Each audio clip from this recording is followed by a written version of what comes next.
పశ్చిమాసియాలో ఉద్రిక్తత పరిస్థితుల నేపథ్యంలో కేంద్ర ప్రభుత్వం చర్యలకు ఉపక్రమించింది. ఈ క్రమంలో అన్ని రాష్ట్రాల ముఖ్యమంత్రులతో ప్రధాని మోదీ ఇవాళ సాయంత్రం సమావేశం కానున్నారు. వీడియో కాన్ఫరెన్స్ ద్వారా వారితో మాట్లాడనున్న ఆయన ఆయా రాష్ట్రాల సన్నద్ధతపై చర్చించనున్నట్లు సంబంధిత వర్గాలు తెలిపాయి. మరోవైపు పార్లమెంట్ ఉభయ సభల్లో ఇటీవల మాట్లాడిన ప్రధాని మోదీ యుద్ధం వల్ల ప్రపంచవ్యాప్తంగా నెలకొన్న సంక్లిష్ట పరిస్థితులు దీర్ఘకాలం కొనసాగే అవకాశాలున్నాయన్నారు. ఇది పరీక్ష సమయమేనన్నారు. సంక్షోభం నుంచి బయటపడటంలో రాష్ట్రాలన్నీ కేంద్రంతో కలిసి టీమిండియాలా పనిచేయాలని పిలుపునిచ్చారు.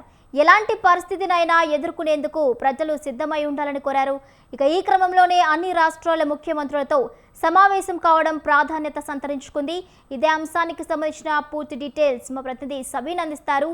సవీన్, ప్రధానంగా ఈ రోజు సాయంత్రం 6:30 భారత ప్రధానమంత్రి నరేంద్ర మోడీ అన్ని రాష్ట్రాల ముఖ్యమంత్రులతో వీడియో కాన్ఫరెన్స్ ద్వారా సమావేశాన్ని ఏర్పాటు చేశారు. ఈ సమావేశాన్ని కీలకమైన సమావేశంగా భావిస్తున్నారు. ప్రధానంగా ఇటీవల ఇజ్రాయెల్ అదేవిధంగా ఇరాన్ యుద్ధం మధ్యలో అమెరికా జోక్యం చేసుకోవడం, పశ్చిమాసియా దేశాల్లో నెలకొన్నటువంటి ఉద్రిక్త పరిస్థితుల నేపథ్యంలో ఆ ప్రభావం భారత్ పైన ఏ విధంగా పడుతోంది. ముఖ్యంగా ఇరాన్ లో ఉన్నటువంటి హర్ముజ్ జలసంధి ద్వారా భారత్ కు దిగుమతులు ఎక్కువగా జరుగుతుంటాయి. ముడి చమురు కావచ్చు, అదేవిధంగా ఎల్పిజి గ్యాస్ సరఫరా కావచ్చు, పెట్రోల్, డీజిల్ ఇట్లాంటి సరఫరా జరుగుతూ ఉంటుంది. కాబట్టి ఇవి హర్ముజ్ జలసంధి మూసివేత ద్వారా వీటికి ఆటంకం ఏర్పడుతోంది.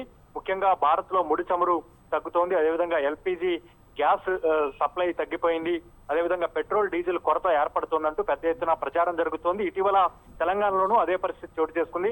హైదరాబాద్ నగరంలో పెట్రోల్ బంకుల వద్ద నో స్టాక్ పాయింట్లు పెట్టడంతో పెద్ద ఎత్తున వాహనదారులు, ప్రజలు పెట్రోల్ బంకుల వద్ద బారులు తీరిన పరిస్థితి ఏర్పడింది. దీంతో దేశంలో ఉన్నటువంటి ప్రస్తుత పరిస్థితులపై అంచనా వేసుకోవడానికి ఇటీవల కేంద్ర ప్రభుత్వం ప్రధానమంత్రి నరేంద్ర మోడీ అధ్యక్షతన ఉన్నత స్థాయి సమావేశాన్ని నిర్వహించింది.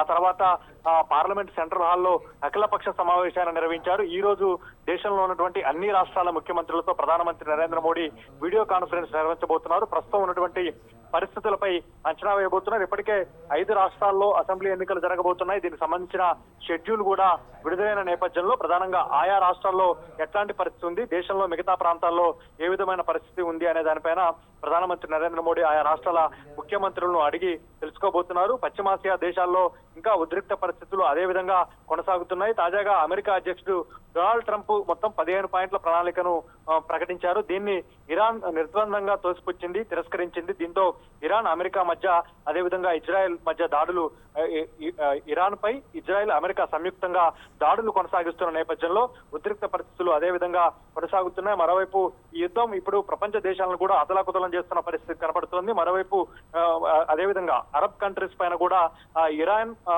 టార్గెట్ చేస్తూ అరబ్ కంట్రీస్ పైన కూడా దాడి చేస్తుండటంతో ఎక్కడికక్కడ భారత్ కు దిగుమతి అయ్యేటువంటి ముడి చమురు, ఎల్పిజి గ్యాస్ సరఫరా అన్ని ఆగిపోయే పరిస్థితి ఏర్పడడంతో ఇబ్బందులు ఎదురవుతున్న పరిస్థితుల నేపథ్యంలోనే హర్ముజ్ జలసంధిని ఇరాన్ మూసివేసింది. కాబట్టి ఈ నేపథ్యంలో ఎట్లాంటి చర్యలు తీసుకోవాలి అనే దానిపైన అన్ని రాష్ట్రాల ముఖ్యమంత్రులతో ప్రధానమంత్రి నరేంద్ర మోడీ అత్యున్నత స్థాయి సమావేశాన్ని నిర్వహించబోతున్నారు. ముఖ్యంగా యుద్ధం కారణంగా భారత్ లో గ్యాస్, పెట్రోల్ కష్టాలు ఏ విధంగా ఉన్నాయి, ఒకవేళ మొదలయ్యే అవకాశం ఉంటే ఎట్లాంటి చర్యలు తీసుకోవాలి అనే దానిపైన కూడా ప్రధానమంత్రి నరేంద్ర మోడీ అన్ని రాష్ట్రాల ముఖ్యమంత్రులను అడిగి తెలుసుకోబోతున్నారు.